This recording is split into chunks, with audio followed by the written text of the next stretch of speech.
Karena 325 itu mereka sudah menyatakan 3. Jadi mereka sudah mengatakan 3. 3 itu siapa? Nah ini. Satu bapak, kedua anak. Oke, yang ketiga siapa? Nah ini bingung.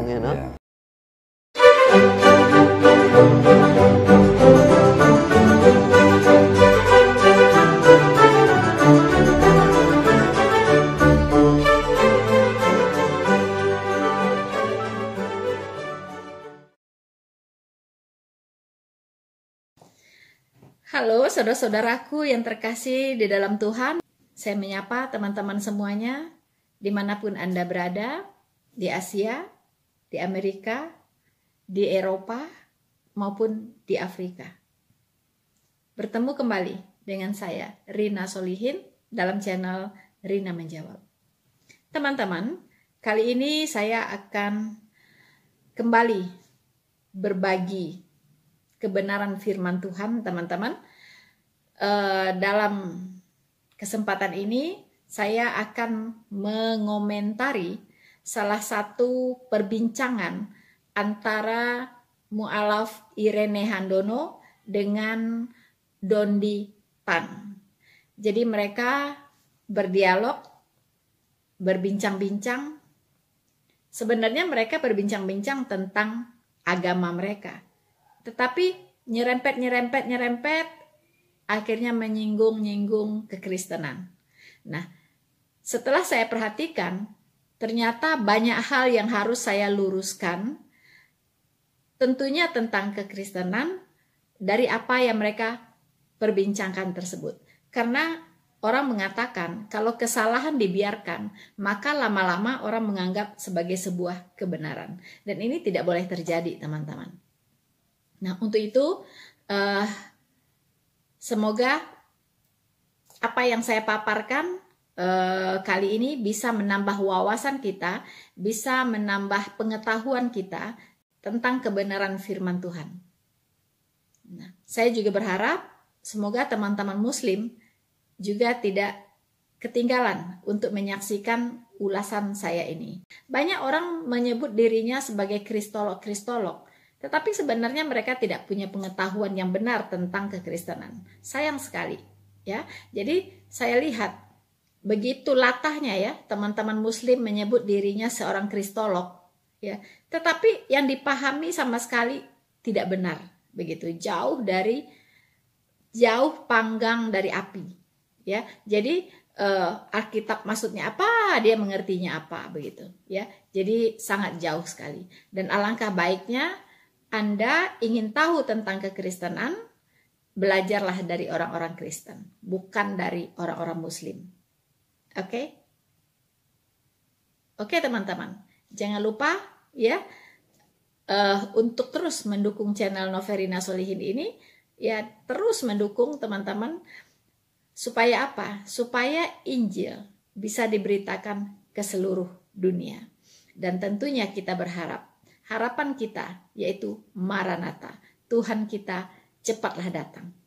Karena dengan demikian kita memiliki apa yang selama ini yang menjadi harapan kita, itu bisa kita wujudkan, yaitu bersama-sama dengan Tuhan kita di sorga, teman-teman.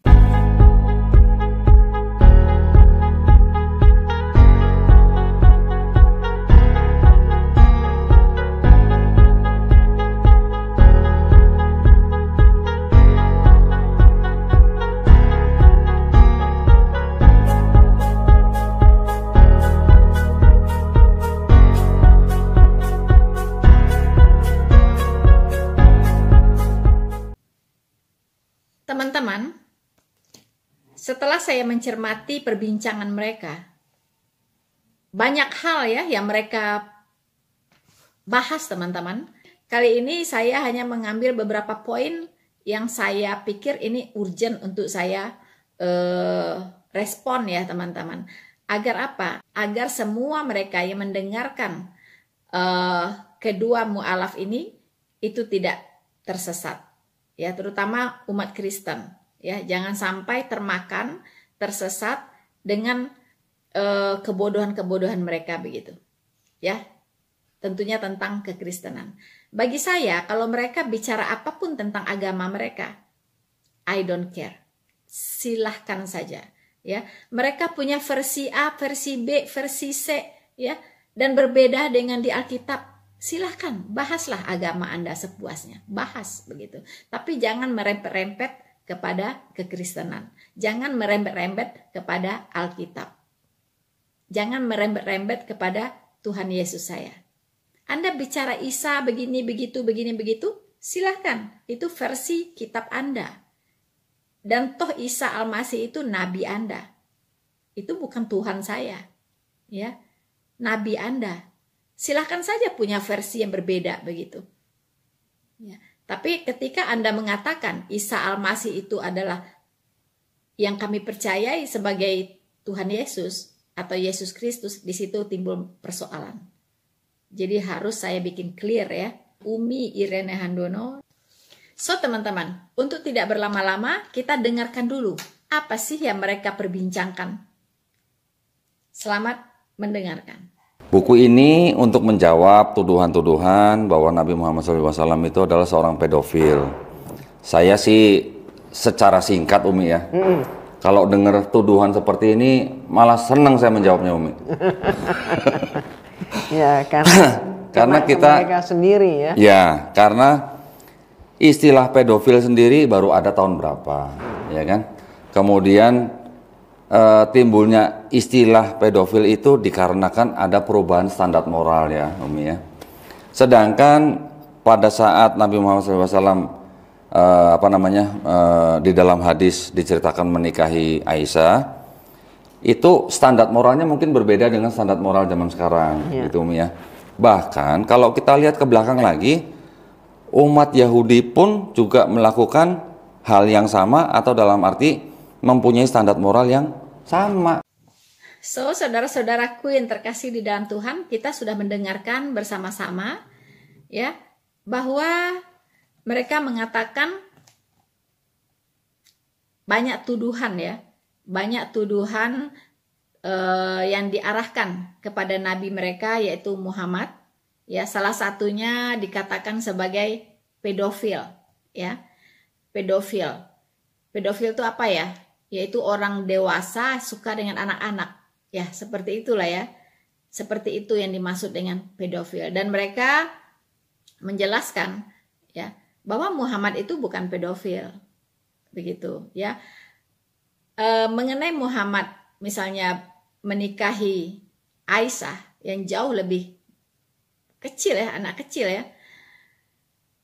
itu bagi mereka itu bukan pedofil ya. Jadi itu memang karena standar moral ya, karena standar moral berbeda pada zaman itu ya. Jadi abad ke-7 standar moralnya berbeda dengan abad ke-20 begitu. Makanya manusia-manusia di abad ke-20 menganggap itu sebagai pedofil, teman-teman.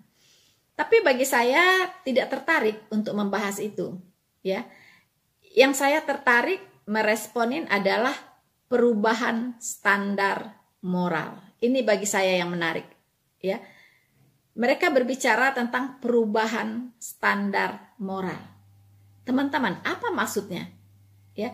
Jadi maksudnya standar moral dari abad ke abad ya itu mengalami perubahan.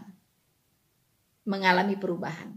Jadi kalau di abad ke-7 ya sesuatu yang hari ini dianggap melanggar norma itu di abad ke-7 itu biasa aja gitu. Begitu maksudnya ya. Jadi seiring berjalannya waktu ya, perubahan peradaban, ya kan? Mungkin dari zaman jahiliyah, kemudian berubah sekarang ke abad modern, ya, yang beradab. Akhirnya orang yang hidup di abad peradaban ini melihat orang-orang yang hidup di zaman jahiliyah itu kok kayak gitu ya, dianggap sebagai tidak beretika, tidak bermoral dan sebagainya, ya. Nah, ini pandangan orang hari ini, begitu. Sementara untuk manusia atau masyarakat yang hidup pada abad ke-7 itu hal yang biasa begitu. Nah, ini yang dimaksud oleh Irene Handono dengan Donditan ini, teman-teman. Apakah benar demikian? Nah, tentunya saya akan menjelaskan ini ya dari perspektif kekristenan, teman-teman. Ya, di mana di Alkitab jelas ya bahwa tidak ada pengajaran tentang perubahan standar moral. Tidak ada. Tidak ada satupun pengajaran Alkitab yang berbicara tentang perubahan standar moral. Alkitab mengajarkan dari kitab Kejadian sampai Wahyu, itu standar moral itu tetap sama. Mari kita lihat di 10 hukum Taurat yang diturunkan kepada Musa di Gunung Sinai, teman-teman. Kita melihat di situ apa yang Tuhan ajarkan, ya, apa yang Tuhan tetapkan dalam hukum-hukum itu sampai hari ini tetap dipakai, teman-teman. Tetap sebagai standar moral umat manusia. Ya, tidak ada pembatalan, tidak ada perubahan. Dia berlaku untuk sepanjang masa, sepanjang zaman, teman-teman. Mari kita lihat apa sih yang tertulis di 10 hukum Musa atau di 10 hukum Taurat itu. Nah, kita lihat satu-satu, teman-teman ya. Nanti kita bisa melihat bahwa tidak ada perubahan sama sekali. Standar moral itu sama sampai hari ini, kecuali yang berhubungan dengan tata ibadah, ya. Nah, tata ibadah Perjanjian Lama memang itu mengalami penyempurnaan, ya, dikatakan penyempurnaan di dalam Perjanjian Baru, dan itu ada ayat penyempurnanya, teman-teman, ya. Jadi bukan manusia yang mengada-ngadakan itu, begitu. Itulah disebut Perjanjian Lama dan Perjanjian Baru. Itu berbeda dalam hal tata ibadahnya. Ya, teman-teman. Nah, kita melihat apa sih isi dari 10 hukum Taurat? Ya. Pertama, jangan ada padamu Allah lain di hadapanku. Ya. Apakah ini berlaku hanya pada saat itu saja atau sampai hari ini? Berlaku sampai hari ini. Ya, Tuhan tidak mentoleransi kita menyembah dua Tuhan. Ya. Tuhan itu hanya satu. Yaitu Tuhan bagi seluruh umat manusia. Allah yang esa dan tidak boleh diduakan. Ya, tidak boleh, teman-teman. Jadi manusia tidak boleh menyembah Allah lain selain Allah yang berfirman ini. Ya, Allah yang berfirman ini kepada Musa di Gunung Sinai. Yaitu Allah bangsa Israel. Yaitu Allah Jehovah. Dan tidak ada Allah selain daripada Allah ini. Makanya di sini dikatakan, jangan ada padamu Allah lain di hadapanku. Dan sampai hari ini, Allah tidak mau ada Allah lain yang kita sembah selain daripada Dia. Ini berlaku sampai abad ke-20 ini, teman-teman. Kemudian, kedua, jangan membuat bagimu patung yang menyerupai apapun. Baik yang ada di langit, di atas, atau yang ada di bumi, di bawah. Jadi tidak boleh membuat patung dalam bentuk apapun. Apa itu yang ada di langit di atas? Nah, itulah misalnya bintang, bulan, ya kan? Matahari, itu semua termasuk. Nah, dan ada nggak manusia menyembah itu? Wow, banyak sekali, ya. Ada yang menyembah matahari, ada yang menyembah bulan bintang. Ada, teman-teman. Kemudian, atau yang ada di bumi di bawah. Apapun itu yang ada di bumi di bawah, itu tidak boleh ya dibuat patungnya lalu menyembah. Itu teman-teman. Nah ini berlaku sampai hari ini, tidak boleh membuat patung dalam bentuk apapun.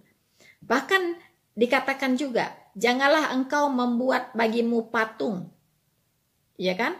Kemudian tugu berhala, kemudian batu berukir, itu juga tidak boleh. Ya, jadi dalam bentuk apapun, ya, dalam bentuk apapun teman-teman. Patung itu salah satu. Yang kedua tugu berhala. Yang ketiga batu berukir. Itu semua penyembahan selain Allah. Ya, jadi ingat ya, jangan hanya terfokus kepada patung. Begitu, ya. Tapi juga tugu berhala dan batu berukir. Coba cermati. Punya nggak 3 ini? Pertama patung, tugu berhala, dan batu berukir. Punya nggak dalam agama kita 3 ini?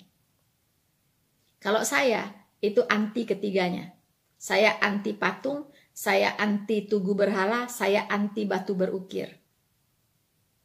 Ya, Tuhan saya tidak disimbolkan oleh apapun. Ya, tidak ada patungnya, tidak ada tugunya, tidak ada batunya. Ya, teman-teman. Kemudian yang ketiga, jangan menyebut nama Allahmu dengan sembarangan. Apa artinya? Begini teman-teman. Jangan menyebut nama Allahmu dengan sembarangan. Misalnya begini, ketika kita berbuat jahat, kita teriak-teriak nama Tuhan, begitu, ya. Ketika kita mau bunuh orang, kita berseru-seru, menyeru-nyerukan nama Tuhan, begitu. Nah, itu maksudnya, ya. Jadi jangan menyebut nama Tuhan sembarangan. Ya. Misalnya mau bunuh orang, dalam nama Yesus langsung membabat orang, begitu ya. Atau mau nembak orang gitu, dalam nama Yesus tembak. Dalam nama Yesus pancung. Ya kan? Dalam nama Yesus tonjok. Itu nggak boleh, ya. Dalam nama Yesus korupsi gitu. Itu namanya menyebut nama Tuhan dengan sembarangan. Ya, nggak boleh, teman-teman. Ya. Tapi ada nggak yang orang membunuh, ya, ngerampok, tawuran, teriak-teriak nama Tuhannya? Ada nggak? Ada, teman-teman. Ada, ya. Bahkan membunuh orang, memenggal orang pun teriakin nama Tuhannya. Nah, ini dilarang dalam kekristenan, tidak boleh. Ya, nama Tuhan tidak boleh disebut-sebut untuk berbuat jahat. Ya, pada saat berbuat jahat tidak bisa. Karena nama Tuhan itu kudus. Ya, nama Tuhan itu suci dan mulia, tidak bisa dipakai untuk berbuat jahat. Ya, teman-teman. Nah, ini berlaku nggak sampai hari ini? Berlaku, ya. Jadi bukan cuma di abad-abad, di zamannya Musa berlakunya, terus sampai hari ini. Tidak boleh, ya, menyebut nama Tuhan dengan sembarangan. Nah, yang keempat, ingatlah dan kuduskanlah hari Sabat. Nah, ini yang saya maksud tadi. Ini berhubungan dengan tata ibadah. Ya, ini berhubungan dengan tata ibadah. Sekarang orang-orang Kristen itu tidak beribadah lagi seperti di Perjanjian Lama. Ya, itu dibatasi oleh waktu, oleh tempat, oleh cara, begitu. Ya, nah di Perjanjian Baru kita beribadah di dalam roh dan kebenaran. Ya, jadi kita tidak dibatasin lagi oleh hari, ya. Kita tidak dibatasin lagi oleh makanan, ini haram, ini halal, ya kan? Karena di Tuhan Yesus sudah menyelesaikan semuanya itu, ya. Jadi tata ibadah di Perjanjian Lama itu sudah selesai, yaitu ibadah simbolik, ibadah ritualistik, itu semua ibadah di Perjanjian Lama. Ya. Sementara di Perjanjian Baru sudah diganti menjadi beribadah dalam roh dan kebenaran. Jadi tidak ibadah lagi dengan badan, tidak ibadah lagi secara jasmani dan secara ritual. Tidak ada lagi ritual ini dan ritual itu, ya, di dalam Perjanjian Baru. Kita beribadah dengan roh kita. Roh kita langsung berinteraksi dengan Allah 24 jam. Ya, jadi setiap saat begitu. Tidak lagi dibatasin oleh waktu atau hari, begitu. Pada hari Minggu, orang Kristen kan ibadahnya cuma sekali seminggu. No, ya. Orang Kristen tuh ibadahnya 24 jam sehari. pada hari Minggu itu adalah kumpul berjemaat, ya, kumpul berjemaat, begitu, teman-teman. Boleh nggak selain hari Minggu? Boleh aja, begitu, boleh. Ya, mau hari Rabu silahkan, ya, mau hari Senin juga silahkan, begitu. Tapi kebetulan hari Minggu hari libur, jadi semua pilih hari Minggu supaya bisa bertemu, begitu. Terus apalagi nih, ya, kita lihat. 5. Hormatilah ayahmu dan ibumu. Ya, betul. Sampai hari ini ya standar moralnya sama. Ya, hormatilah ayahmu dan ibumu supaya panjang umurmu, ya, murah rezekimu, ya kan? Diberkati hidupmu, begitu. Jadi menghormati ayah dan ibu itu dari dulu sudah diajarkan Tuhan dan tidak berubah standar moralnya. Berlaku sampai hari ini. Ya, dan sampai selama-lamanya. Harus menghormati ayah dan ibu kalau ingin diberkati, begitu. Itu sudah diajarkan dari dulu, begitu ya. Sudah diturunkan pengajaran ini kepada Nabi Musa, dan ini berlaku sampai hari ini. Tidak ada perubahan standar moral. Kemudian yang ke-6, jangan membunuh. Ya, sampai hari ini pun jangan membunuh. Ya, jangan membunuh. Ya, yang ke-7, jangan berzina. Oh, jangan berzina. Ya, di Perjanjian Lama berzina mungkin saat dia melakukan hubungan badan. Kalau di Perjanjian Baru lebih sempurna lagi. Kamu memandang perempuan dan menginginkannya, itu kamu sudah berzina dengan dia di dalam hatimu. Ya, kamu kalau menceraikan istrimu lalu menikah dengan perempuan lain, kamu berzina dengan dia. Ya. Jadi tidak ada perubahan standar moral. Malah semakin diperketat, ya, semakin diperketat. Ya. Jadi kalau orang bercerai lalu kawin lagi, maka dia berzina. Jadi kalau Anda memutuskan bercerai, tidak boleh kawin lagi. Begitu. Ya. Nah, kemudian jangan mengucapkan saksi dusta. Ya, sampai hari ini, ya, pengajaran itu tetap berlaku. Standar moral ini berlaku. Jangan mengucapkan saksi dusta. Nah, itu berbohong ya, teman-teman. Nah, kemudian yang ke-10, jangan mengingini milik sesamamu. Milik ini apa maksudnya? Di sini dikatakan rumahnya, ya. Rumahnya, bukan rumahnya saja, istrinya. Ya, bukan istrinya saja, hambanya laki-laki, hambanya perempuan, atau lembunya, atau keledainya, atau apapun yang dipunyai oleh sesamamu. Nah, itu, ya. Jadi dari dulu sampai hari ini berlaku. Ya, jadi jangan mengingini milik sesamamu, termasuk istri. Ya, Daud itu pernah ingin memiliki Batseba, istri dari orang lain, laki-laki lain, begitu. Sampai saking inginnya, laki-laki itu disuruh pergi perang dan ditempatkan di baris bagian depan supaya cepat mati supaya tertembak. Dan itu kejadian. Ya, nah Daud akhirnya mendapatkan Batseba sebagai istrinya. Memang wanita ini cantik sekali. Jadi dia menginginkan milik orang lain. Begitu teman-teman. Misalnya anak kita, misalnya anak ya, anak angkat atau anak kandung, kemudian tertarik dengan mantu ini gitu, lalu menginginkannya, itu standar moralnya sampai hari ini tetap sama. Begitu ya, tidak ada perubahan.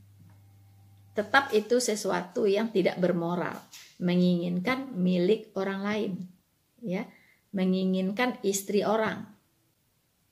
Jadi nggak bisa asal Anda senang dengan perempuan itu, milik siapapun Anda libas gitu. Itu tidak bisa.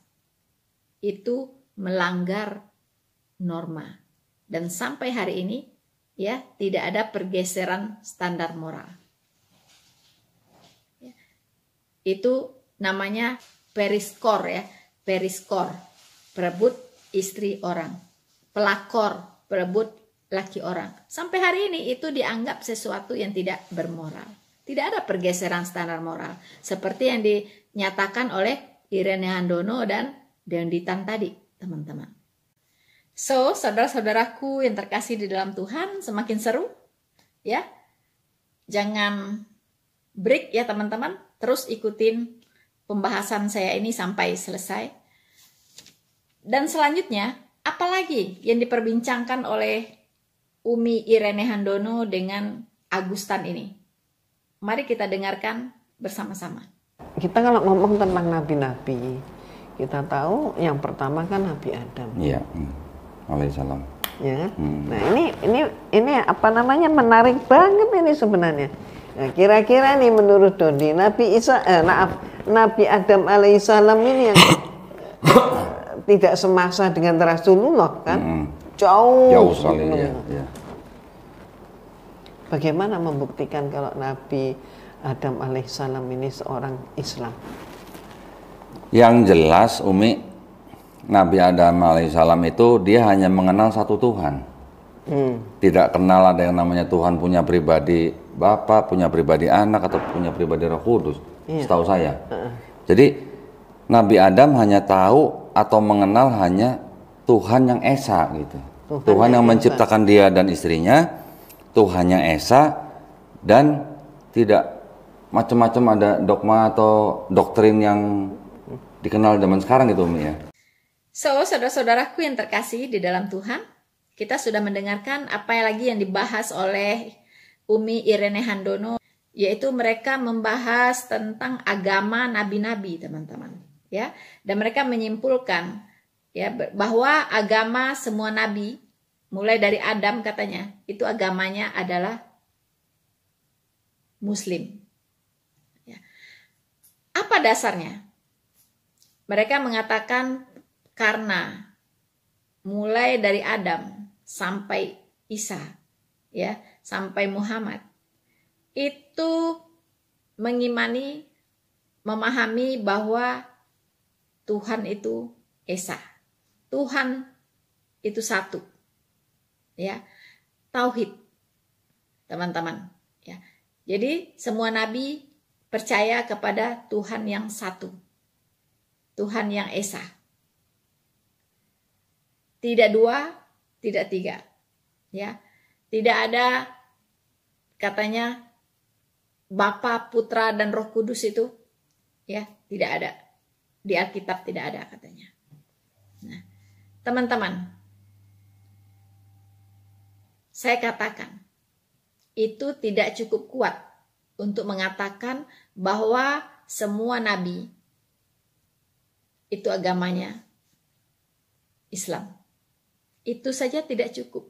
Hanya percaya kepada Tuhan yang satu, lalu Islam. So simple, gampang sekali ya menyimpulkan seperti itu.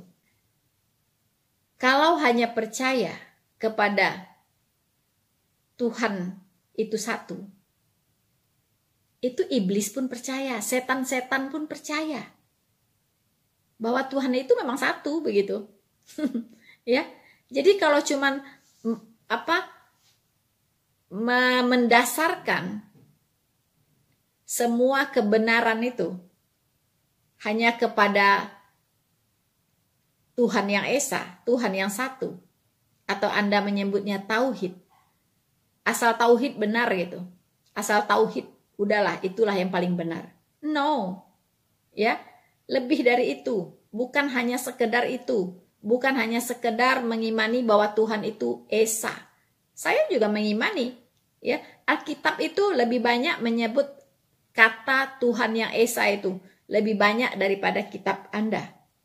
Ya. Orang Kristen percaya kepada Tuhan yang Maha Esa. Orang Yahudi itu percaya kepada Tuhan yang Maha Esa. Anda juga percaya kepada Tuhan yang Maha Esa. Tetapi apakah sama?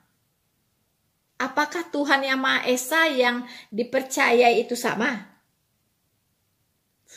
Itu yang harus dibahas. Ya kan? Nah, kita bisa baca kalau hanya percaya kepada Tuhan yang Esa, itu setan-setan pun percaya.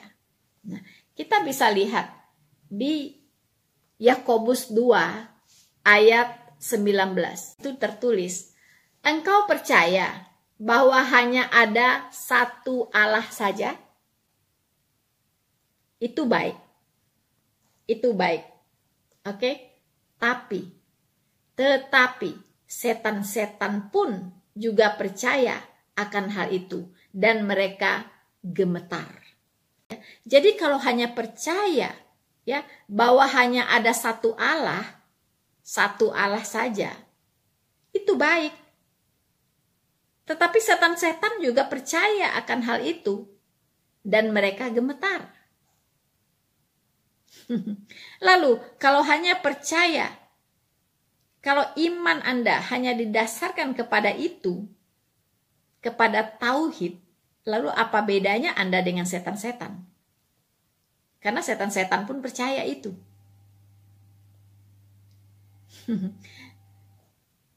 Ya, teman-teman. Jadi kami orang Kristen tidak sekedar percaya ya bahwa Allah itu satu atau Esa. Tetapi kita harus mengenali Dia. Ya, kita harus mengenal siapa itu Allah yang Esa.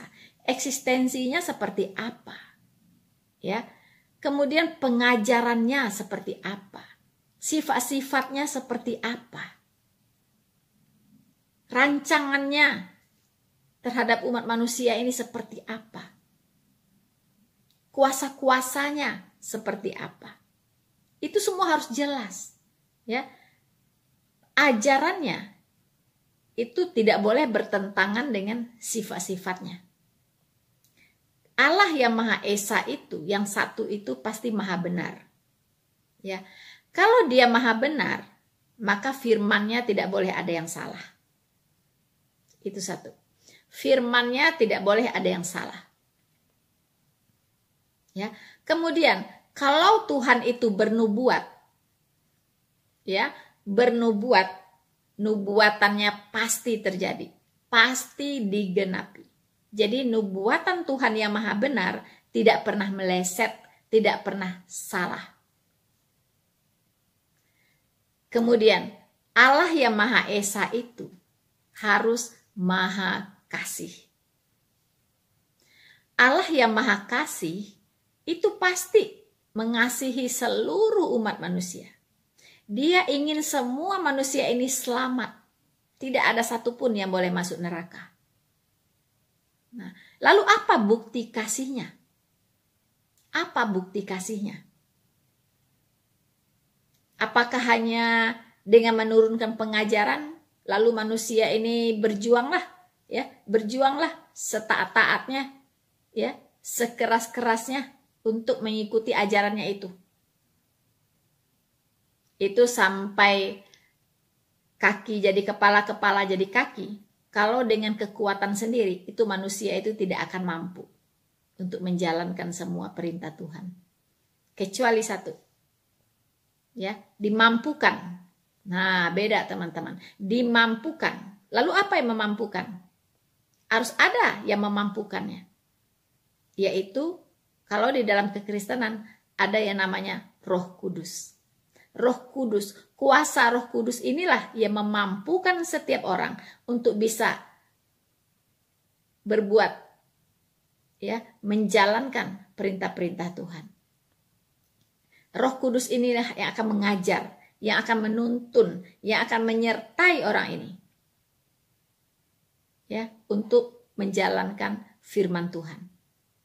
Tidak mengandalkan kekuatan sendiri. Ya, karena manusia ini hidup di dalam daging dan daging itu lemah. Kalau tanpa Roh Kudus tidak ada yang bisa. Bisanya hanya menentang Tuhan, melawan Tuhan. Ya. Selalu ingin berbuat dosa. Tetapi Roh Kudus itu menginsafkan orang dari dosa, menuntun orang ke jalan yang benar, membimbing orang tersebut untuk bisa mengerti kebenaran Tuhan, kebenaran firman Tuhan. Nah, itu bedanya. Kemudian Allah itu maha adil. Nah, kalau Allah yang maha adil, pasti ajarannya pasti adil. Ya, pasti adil semua. Tidak ada yang melawan keadilan Allah. Gitu. Pasti adil. Nah, karena Allah itu adil, makanya dia tidak mengizinkan poligami. Pasti di dalam poligami itu mengandung ketidakadilan. Ya. Mungkin ada yang menganggap, oh saya bisa adil kok. Iya, menurut Anda. Tapi bukan menurut Tuhan. Ya. Anda tahu apa yang ada di hati istri-istri ini. Ya. Apa Anda tahu ketika Anda berada di satu istri, menghabiskan waktu Anda di sana? Apakah istri-istri yang lain tidak terluka? Atau Anda memberikan lebih kepada istri yang satu? Apakah yang lain tidak terluka? Tidak ada keadilan. Ya, tidak ada keadilan di situ. Nah, kemudian Allah yang maha adil itu menghukum dosa. Menghukum dosa. Ya. Jadi tidak bisa Anda minta ampun ya. Berbuat dosa, minta ampun sama Tuhan, selesai. Tidak bisa. Dosa itu upahnya adalah maut. Hukuman tetap berlaku. Ya. Nah, sekarang misalnya ada orang yang menghina rakyat Kalimantan, misalnya begitu, ya. Dibilang Kalimantan itu adalah tempat jin buang anak. Itu orang Kalimantan, orang Dayak sangat tersinggung. Semua marah besar, ya, dengan ucapan-ucapan dari oknum ini begitu, ya. Oknum PKS yang kalau nggak salah caleg gagal katanya, ya kan? Begitu serampangan menghina orang begitu, lalu minta maaf. Apakah selesai? Masyarakat Kalimantan tidak bisa terima. Minta maaf, oke, dimaafkan, tetapi harus tetap diproses secara hukum. Mereka maunya begitu. Sama, Tuhan juga sama. Anda minta ampun, bisa jadi Anda dimaafkan, tetapi hukuman atas dosa Anda itu harus tetap Anda jalankan di neraka. Nah, salah satu wujud dari keadilan Tuhan adalah supaya semua manusia ini dipastikan bisa selamat. Sementara dosa tetap harus dihukum, maka Tuhan itu sendiri yang datang ke dunia ini menjadi manusia. Dan dalam keadaannya sebagai manusia, dia mati di kayu salib dalam rangka menggantikan semua manusia yang berdosa ini dihukumkan. Ya, semua manusia tanpa kecuali. Nah, tanpa kecuali. Ya. Syaratnya cuma satu, Anda mau percaya kepadanya atau tidak. Kalau Anda mempercayakan hukuman dosa Anda kepadanya, maka dianggap selesai. Tetapi kalau Anda tidak mau mempercayakan penghukuman dosa Anda kepada Sang Juru Selamat itu, maka hukuman atas dosa Anda harus Anda jalankan sendiri. Jadi kalau Anda nanti ternyata masuk neraka karena dosa-dosa Anda belum dibereskan, itu Anda tidak bisa menyalahkan siapa-siapa. Karena keselamatan itu sudah ditawarkan kepada Anda. Sudah ditawarkan, ya kan? Yang namanya makanan sehat itu tidak bisa dipaksakan, tapi hanya ditawarkan. Ya, racun itu baru bisa dipaksakan, diam-diam dikasih gitu, dipaksa. Ya kan? Tapi yang namanya makanan sehat itu ditawarkan. Anda mau, silahkan ambil. Anda tidak mau, tidak apa-apa. Begitu. Ya, tetapi Tuhan itu adil, dia menawarkan kepada semua orang. Nah, itulah keadilan Tuhan. Ya, kemudian Tuhan itu Maha tahu. Dia sudah tahu tentang hal apa yang akan terjadi ke depannya. Ya. Dia berdaulat penuh. Ya, dia berdaulat penuh. Teman-teman. Ya. Tetapi Tuhan juga tidak menciptakan robot. Ya. Jadi makanya Anda harus merespon tawaran yang diberikan oleh Tuhan. Ya. Kalau Anda misalnya menolak, itu bukan salahnya Tuhan, itu salah Anda. Oke? Nah, semua ini itu harus jelas begitu. Bagaimana pengajaran dari Allah yang Esa ini? Ya. Cocok tidak dengan sifat-sifatnya tadi? Iya kan? Terus firmannya itu berubah-ubah nggak? Ya. Firmannya itu bisa di sini ngomong A, di sana ngomong B nggak? Nah, ya, tidak bisa. Firman Tuhan itu tetap untuk selama-lamanya. Jadi teman-teman, firman Tuhan itu tidak berubah, tetap untuk selama-lamanya.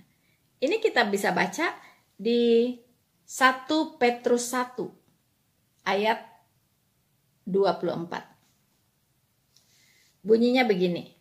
Sebab semua yang hidup adalah seperti rumput, ya. Sebab semua yang hidup adalah seperti rumput, dan segala kemuliaannya seperti bunga rumput, ya. Jadi kemuliaan manusia itu seperti bunga rumput. Rumput menjadi kering dan bunga gugur, ya. Tetapi firman Tuhan tetap untuk selama-lamanya. Inilah firman yang disampaikan Injil kepada kamu. Jelas? Jadi firman Tuhan itu tetap untuk selama-lamanya. Ya. Kemudian kita juga bisa baca di Lukas 21 ayat 33, ya. Langit dan bumi akan berlalu, tetapi perkataanku tidak akan berlalu. Ya. Saudara-saudaraku yang terkasih di dalam Tuhan, kita kembali akan mendengarkan lagi apalagi perbincangan dari Umi Irene Handono dan Don Ditan ini, teman-teman. Mari kita dengarkan bersama-sama.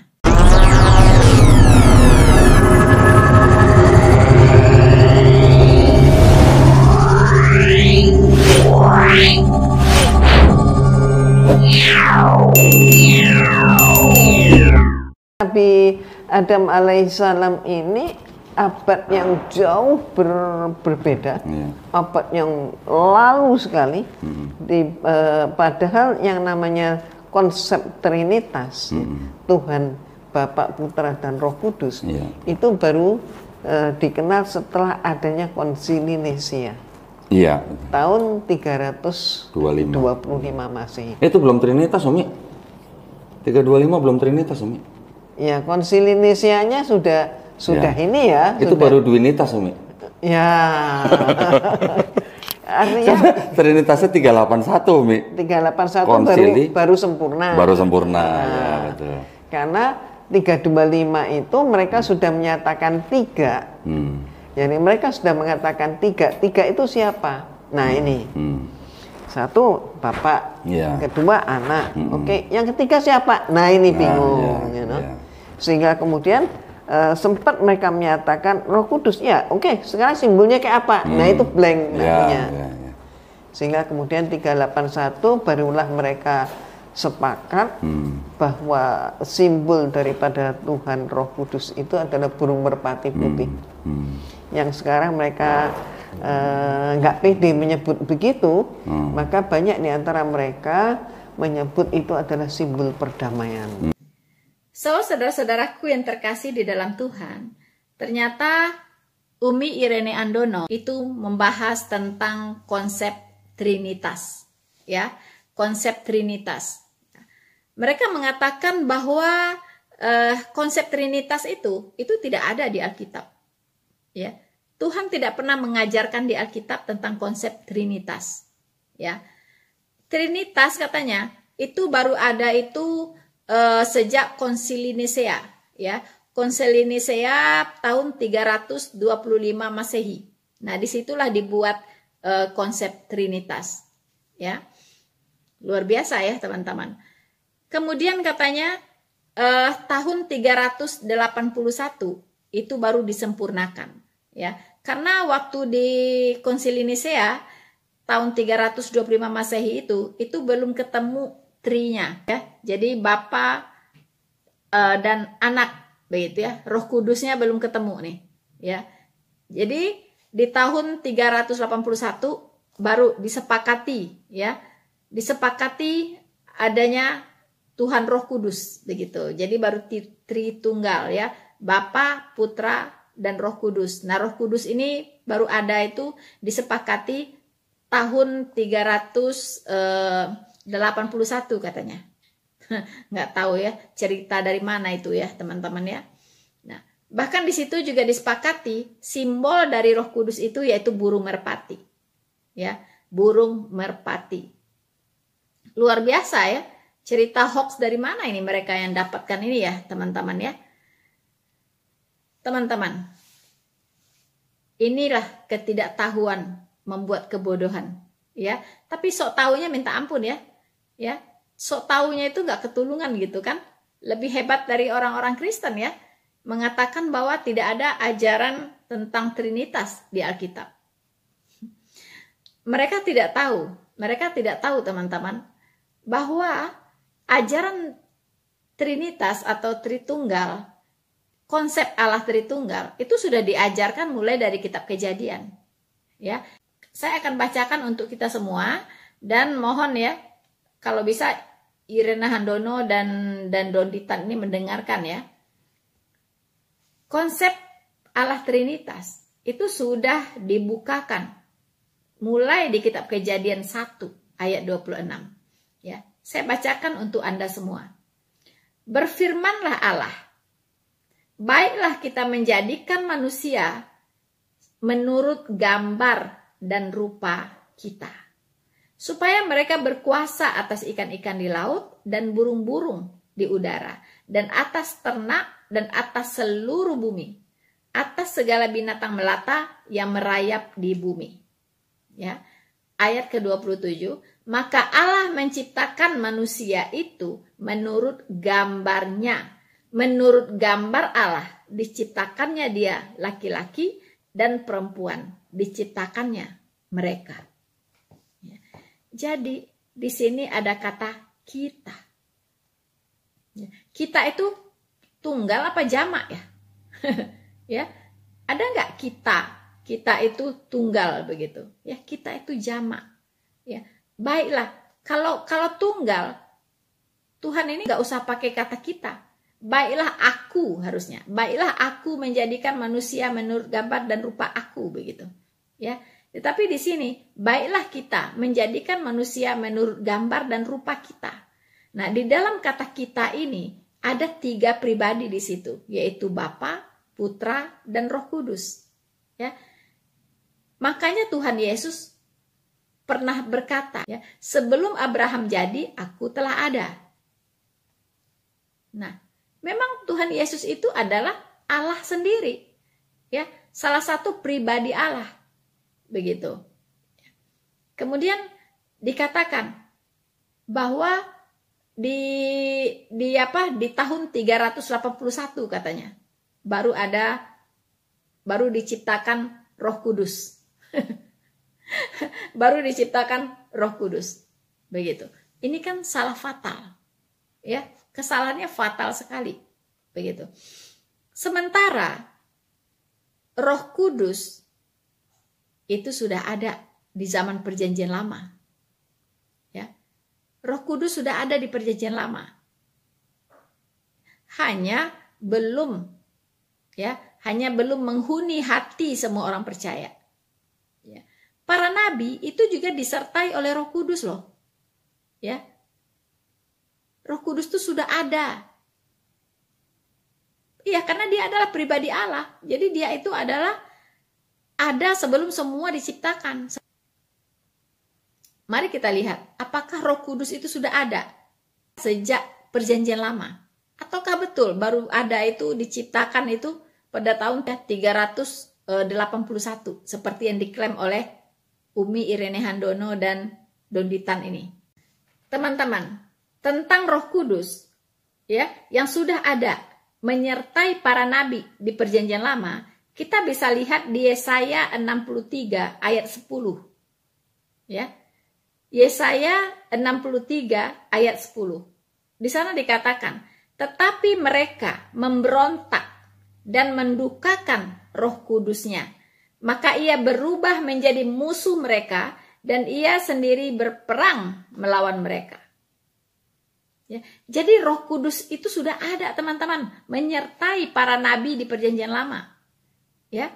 Dan bahkan orang-orang yang memberontak, ya, memberontak kepada Tuhan itu mendukakan Roh Kudus. Ya, jadi Roh Kudus itu bisa berduka. Ya, makanya dia adalah satu pribadi. Ya, satu pribadi. Dia bisa berduka. Dia juga bisa menuntun orang. Dia bisa menyertai orang, bisa mengajar orang.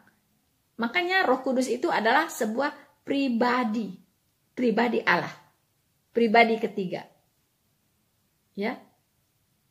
Nah, mari kita lihat lagi. Mazmur 51 ayat 11 mengatakan, janganlah membuang aku dari hadapanmu, dan janganlah mengambil rohmu yang kudus daripadaku. Ya, jadi Roh Kudus itu sudah ada, menyertai semua nabi-nabi, ya, yang ada di Perjanjian Lama. Di Matius 12 ayat 31, ini betul-betul ini menyatakan bahwa Roh Kudus itu tidak boleh didukakan, ya. Dan di sini betul-betul peringatan nih bagi kita semua. Matius 12 ayat 31. Sebab itu aku berkata kepadamu, segala dosa dan hujat manusia akan diampuni, tetapi hujat terhadap Roh Kudus tidak akan diampuni. Ya. Jadi orang yang menghujat Roh Kudus itu tidak akan diampuni. Dia berbuat dosa kekal. Ya, teman-teman. Ya, jadi jangan kira Roh Kudus itu seperti yang si Irene dan Donditan itu mengatakan diciptakan, ya. Konsep itu diciptakan pada tahun setelah Konsili Nisea, ya, yaitu pada tahun 381. Ngaco sekali, ya. Ngaco sekali ini orang. Kemudian simbolnya juga ditetapkan tahun itu, yaitu burung merpati. Apakah benar demikian? Mari kita lihat apa kata Alkitab. Kita akan lihat, teman-teman, yaitu Matius 3 ayat 16 sampai 17. Ya. Ini pembuktian bahwa apa yang dikatakan oleh Irene Handono dan Donditan itu adalah hoax dan kebodohan dan pembohongan, ya, teman-teman, ya. Ngarang bebas bahwa simbol dari Roh Kudus adalah burung merpati, itu diciptakan pada tahun 381. Mari kita lihat Matius 3 ayat 16 sampai 17, saya bacakan untuk teman-teman semua. Ini adalah kejadian di hari Pantekosta. Sesudah dibaptis, Yesus segera keluar dari air, dan pada waktu itu juga langit terbuka. Dan ia melihat Roh Allah seperti burung merpati turun ke atasnya. Ya. Roh Allah itu sebutan dari Roh Kudus. Ya, sebutan lain dari Roh Kudus adalah Roh Allah atau Roh kebenaran, itu juga Roh Kudus, ya. Roh Kudus, Roh Allah, Roh kebenaran. Ya. Lalu ayat 17, lalu terdengarlah suara dari sorga yang mengatakan, inilah anakku yang kukasihi, kepadanyalah aku berkenan. Ya, itu suara Bapa dari sorga. Jadi ada 3 pribadi, ya. Suara Bapa itu dari sorga, terdengar, ya. Inilah anak yang kukasihi, kepadanyalah aku berkenan. Siapa itu anak? Yaitu Yesus Kristus yang sedang dibaptis saat itu, ya. Sesudah dibaptis, Yesus segera keluar dari air, ya. Dan pada waktu itu juga langit terbuka, ya. Yesus adalah pribadi kedua dari Allah Tritunggal. Kemudian, ia melihat Roh Allah seperti burung merpati turun ke atasnya. ini pribadi Allah ketiga, yaitu Roh Kudus, Roh kebenaran atau Roh Allah turun ke atas Yesus. Ya, jadi ada 3. Jadi di Matius 3 ayat 16 di sini jelas ada 3 pribadi. Ya, 3 pribadi yang saat itu terpisah. Ya. Nah, ini juga yang sebagian orang-orang di Kristen, ya, yaitu kelompok Reform alias Calvinis alias Injili, itu menentang, ya, bahwa Allah Trinitas itu tidak bisa terpisah. Jadi Allahnya turut disalibkan berarti kalau tidak terpisah. Begitu ya. Sementara sebelum disalibkan Tuhan Yesus berseru, ya, Allahku, Allahku, mengapa engkau meninggalkan aku? Berarti yang disalibkan itu adalah kemanusiaannya Yesus. Berarti saat itu terpisah. Ya kan? Nah, ini lagi dibuktikan. Ya. Yesus sedang dibaptis, burung merpati datang hinggap di atasnya, kemudian ada suara dari sorga. Begitu, teman-teman. Jadi konsep Allah Trinitas atau Tritunggal itu tidak bisa terbantahkan lagi. Tidak bisa terbantahkan. Ya. Jadi omong kosong ini bahwa konsep Allah Trinitas diciptakan di Konsili Nisea. Omong kosong. Ya, tidak ada dasar kebenarannya di Alkitab. Omong kosong. Oke, teman-teman. Sebenarnya masih banyak yang ingin saya komentarin, ya, tapi saya kira tidak cukup, ya, tidak cukup dengan satu video ini kepanjangan. Jadi kita akan bersambung next, ya, di next, teman-teman, next video dalam mengomentari Umi Irene Handono ini dengan Don Ditan, ya, karena percakapan mereka semakin seru sepertinya, tapi semakin saya tergerak untuk mengomentari mereka. Ya. Ini bukan karena saya lebih pintar dari mereka, tapi saya lebih mau berpikir daripada mereka. Itu saja. Ya. Oke, teman-teman. Saya kira saya cukupkan dulu, ya, untuk video kali ini, ya, dalam merespon perbincangan dari Irene Handono dan Don Ditan. Ya, semoga apa yang saya sampaikan bisa semakin menambah wawasan kita akan kebenaran, semakin menguatkan kita di dalam iman, dan tidak tergoyahkan oleh apapun. Jangan lupa teman-teman untuk terus mendukung channel Noverina Solihin, ya, agar berita kebenaran ini bisa tersebar luas. Dan ingat, waktu ini adalah waktu yang terakhir.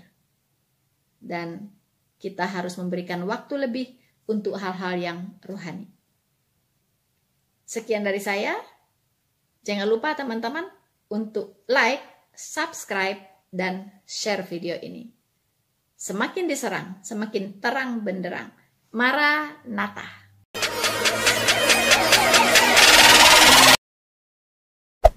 Hey there. Subscribe to my channel. And also press this bell icon.